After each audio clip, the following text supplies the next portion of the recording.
ఒక చిన్న కథతో కోపాన్ని ఎలా నియంత్రించాలో చూద్దాం. ఋషి, బాలుడు కథ. ఒక అరణ్యంలో జ్ఞానం గల ఒక ఋషి ఉండేవాడు. అతని వద్దకు గ్రామంలోని ఒక చిన్న బాలుడొచ్చాడు.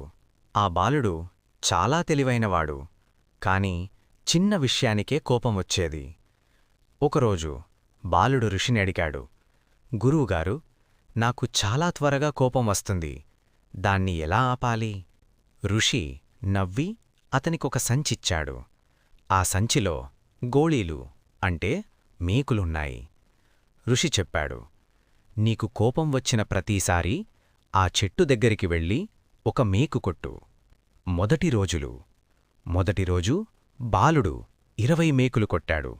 రెండో రోజు 15. కొన్ని రోజులకు అతనికి అర్థమైంది, మేకు కొట్టడం కంటే కోపం ఆపుకోవడం సులభమని. అలా అతను తన కోపాన్ని తగ్గించుకోవడం ప్రారంభించాడు. తరువాత ఋషి చెప్పింది, ఒకరోజు అతను కోపం లేకుండా గడిపాడు. ఆనందంగా ఋషి దగ్గరకు వెళ్ళాడు. ఋషి అన్నాడు, ఇప్పుడు ప్రతిరోజూ కోపం రాకపోతే ఒక మేకు తీసేయి.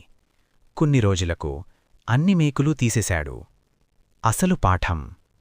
ఋషి బాలుణ్ణి చెట్టు దగ్గరకు తీసుకెళ్ళి అన్నాడు, చూడు, మేకులు తీసేశావు, కాని చెట్టులో రంధ్రాలు మిగిలాయి. అలాగే కోపంలో మాట్లాడిన మాటలు మనసులో గాయాలు చేస్తాయి.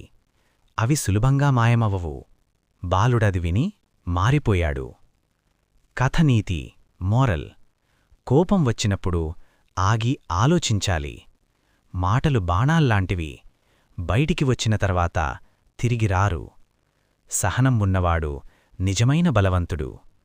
కోపాన్ని నియంత్రించడానికి చిన్న చిట్కాలు. లోతుగా శ్వాస తీసుకోండి 5 సార్లు. ఆ పరిస్థితి నుంచి కొద్దిసేపు దూరంగా ఉండండి. వెంటనే మాట్లాడకండి. నీరు తాగండి. మీకు ఇష్టమైన పని చెయ్యండి.